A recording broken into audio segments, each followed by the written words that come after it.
पानी को जब आप उसे कहीं डालते हैं तो क्या होता है, या तो वो बह जाता है या जमा हो जाता है या भाप बन जाता है। यही होता है, राइट? यही हमें साइंस सिखाता है। लेकिन क्या हो अगर मैं कहूँ कि भारत में एक ऐसी जगह है जहाँ हजारों लीटर पानी डाल दीजिए और वो बस गायब हो जाएगा। कोई ड्रेन नहीं, कोई निकलने की जगह नहीं, बस गायब।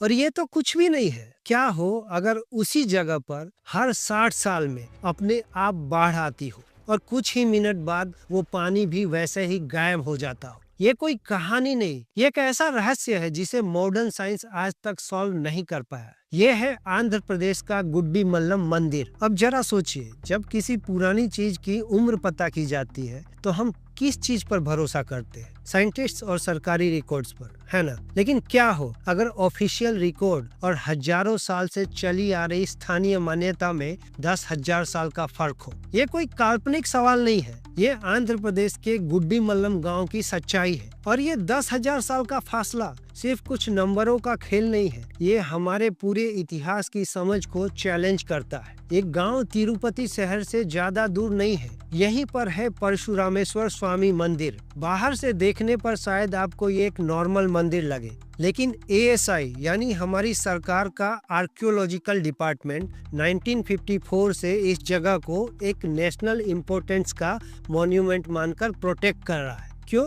क्योंकि इसके गर्भगृह में जो शिवलिंग है वो एक अनसुलझा रहस्य है। यह शिवलिंग लगभग 5.5 फीट ऊंचा है और इसके पत्थर पर सामने की तरफ भगवान शिव की पूरी मूर्ति उकेरी हुई है। शिव यहाँ एक शिकारी के अवतार में है, एक हाथ में कमंडल, दूसरे में एक भेड़ और कंधे पर एक कुल्हाड़ी। लेकिन सबसे हैरान करने वाली डिटेल ये है कि शिव एक बौने आदमी के कंधों पर खड़े हैं। इस बौने को सनातन परंपरा में अपसमार पुरुष यानी अज्ञान का प्रतीक माना जाता है और शिव को उसके ऊपर खड़ा होना ज्ञान की अज्ञान पर जीत दिखाता है। लेकिन 1911 में जब इतिहासकार A गोपीनाथ राव ने इसे स्टडी किया तो उन्होंने लिखा कि ये बौना हारा हुआ नहीं बल्कि खुश और मुस्कुराता हुआ दिख रहा है। मतलब एक ही मूर्ति और उसके 100 अलग अलग मतलब। ये सिर्फ शिव नहीं है, ये त्रिदेव का रूप है। ब्रह्मा, विष्णु, महेश सब एक ही पत्थर में। और इसकी बनावट में भी गहरा रहस्य है। इसका बीच का हिस्सा यानी शाफ्ट 7 नहीं बल्कि 8 भुजाओं वाला है।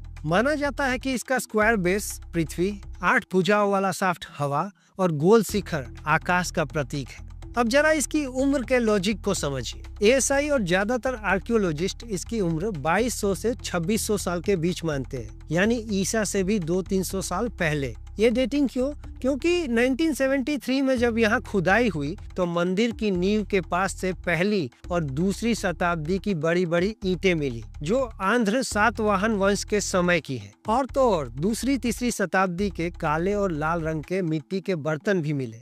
लेकिन कहानी यहाँ खत्म नहीं होती। खुद स्कॉलर्स के बीच ही इसकी डेटिंग को लेकर 700 साल तक का विवाद है। कुछ इसे और भी पुराना मानते हैं और इन सब के सामने खड़ी है स्थानीय मान्यता जो इसे 12,000 साल पुराना मंदिर मानती है। और इन सारे जाने समझे रहस्यों के बाद एक थ्योरी ये भी आती है कि ये शिवलिंग जिस पत्थर से बना है वो पत्थर हमारी पृथ्वी का है ही नहीं। कुछ इसे अंतरिक्ष से गिरा हुआ उल्का पिंड तक कहते हैं। याद है मैंने वीडियो के शुरू में पानी के गायब होने की बात की थी, अब उसे डिटेल में समझते हैं। इस मंदिर के गर्भगृह में यानी मेन रूम में पानी निकलने का कोई रास्ता नहीं है, कोई नाली नहीं है, कोई जलहरी नहीं है। लेकिन आप शिवलिंग पर कितना भी पानी चढ़ा लीजिए, 1 लोटा, 10 लोटे या फिर घंटों तक पानी की मोटर चला दीजिए, सारा का सारा पानी बस गायब हो जाता है। वो जमीन में समा जाता है। कहाँ जाता है कोई नहीं जानता। ये कोई नई बात नहीं है। पुरानी कहानियों के अनुसार राजा नल ने इस रहस्य को जानने की कोशिश की थी। उन्होंने बैलगाड़ियों में भरवाकर हजारों घड़े गंगा जल शिवलिंग पर चढ़वाया, लेकिन नतीजा कुछ नहीं, पानी बस गायब होता रहा। ये चमत्कार पिछले हजारों साल से आज भी हो रहा है। ये फिजिक्स के बेसिक रूल्स को चैलेंज करता है। अगर निकलने का रास्ता नहीं है तो पानी कहाँ जाता है? पाताल लोक में, या शिवलिंग खुद ही सारा पानी सोख लेता है? और अगर ये रहस्य आपको हैरान करने के लिए काफी नहीं था तो अब सुनिए।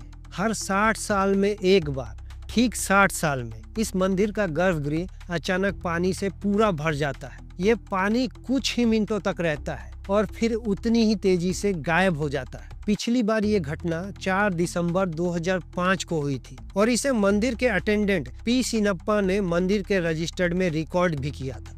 एएसआई के ऑफिसर्स ने भी इस घटना को देखा था, लेकिन उनके पास इसका कोई साइंटिफिक जवाब नहीं है। और शॉकिंग बात यह है कि इस इलाके में वाटर लेवल 300 से 350 फीट नीचे है, तो ये पानी आता कहां से है? भक्तों का मानना है कि ये पानी सीधे काशी से आता है, शिवलिंग का अभिषेक करने। क्या ये महज एक कोइंसिडेंस है या ये कोई ऐसा सीक्रेट वाटर मैनेजमेंट सिस्टम है जिसे हमारे पूर्वजों ने बनाया था और वो आज भी परफेक्शन से काम कर रहा है? और रहस्य यही खत्म नहीं होते। साल में 2 बार संक्रांति के टाइम पर सुबह के सूरज की पहली किरणें सीधे शिवलिंग के माथे पर पड़ती है, हर साल बिना चूके। ये एक एस्ट्रोनॉमिकल और आर्किटेक्चर का चमत्कार है। लेकिन कुछ लोगों का दावा तो इससे भी बड़ा है। उनका कहना है कि ये पूरा सिस्टम सोलर एनर्जी से चलता है और जब सूरज की किरणें पड़ती है तो शायद कोई गुप्त रास्ता एक्टिवेट होता है। क्या हमारे पूर्वजों को सोलर पावर का ऐसा यूज पता था जो आज भी हम नहीं जानते? पानी का गायब होना, 60 साल में बाढ़ आना, सूरज की किरणों का सीधा कनेक्शन, ये सारी बातें एक ही तरफ इशारा करती है कि असली राज जमीन के ऊपर नहीं, जमीन के नीचे है। और गुड्डी मल्लम का मतलब ही है भूमिगत मंदिर। स्थानीय लोग मानते हैं कि असली शिवलिंग ठीक इसके नीचे दबा हुआ है और इस मंदिर में 9 ऐसे रास्ते हैं जो जमीन के अंदर जाते हैं। क्या यह शिवकोड सच में जमीन के नीचे दफन है? अब यहाँ एक जरूरी सवाल उठता है, क्या हम अंधविश्वास की बात कर रहे हैं? नहीं, हम सवाल पूछने और तर्क करने की बात कर रहे हैं। लेकिन हम उस मोड़ की भी बात कर रहे हैं जहाँ आकर सारे तर्क और सारा विज्ञान चुप हो जाता है। आप फिजिक्स के हर नियम को लगाकर देख लीजिए, पानी बिना किसी आउटलेट के गायब नहीं हो सकता, लेकिन यहाँ होता है। आप जियोलॉजी की हर किताब पढ़ लीजिए, 350 फीट नीचे के वाटर लेवल से पानी अचानक ऊपर आकर बाढ़ नहीं ला सकता, लेकिन यहाँ लाता है। आप एस्ट्रोनॉमी का हर कैलकुलेशन कर लीजिए, सूरज की किरणों का ऐसा परफेक्ट अलाइनमेंट महज संयोग नहीं हो सकता। जब विज्ञान के सारे दरवाजे बंद हो जाते हैं तब इंसान कहाँ देखता है? वो उन कहानियों की ओर देखता है जो हजारों साल से इस जगह की महिमा बता रही है। इस मंदिर का नाम परशुरामेश्वर क्यों है? क्योंकि पौराणिक कथाओं के अनुसार भगवान परशुराम ने अपनी माँ की हत्या के पाप से मुक्ति पाने के लिए यही तपस्या की थी। एक और कथा चित्रसेन नाम के एक यक्ष की है जो एक पवित्र फूल को लेकर भगवान शिव से लड़ बैठा था। अंत में दोनों की भक्ति और शक्ति एक होकर इसी लिंगम में समा गई। माना जाता है कि इसी वजह से यहाँ ब्रह्मा को चित्रसेन के रूप में भी देखा जाता है। और एक कथा यह भी है कि ये शिवलिंग स्वयं महादेव के अनंत अग्नि स्तंभ का प्रतीक है। तब शायद समझ में आता है कि ये पानी गायब नहीं हो रहा, ये महादेव को किया गया अर्पण है जो स्वीकार हो रहा है कि ये बाढ़ का पानी कहीं और से नहीं बल्कि भक्तों की आस्था के अनुसार काशी से आता है। ये अंधविश्वास नहीं है, ये उस सवाल का जवाब है जो विज्ञान नहीं दे पाया। गुड्डी मल्लम का शिव कोड हमें किसी निष्कर्ष पर पहुंचने के लिए मजबूर नहीं करता, ये हमें सोचने पर मजबूर करता है। ये हमें अपनी नॉलेज की सीमाओं को स्वीकार करने पर मजबूर करता है।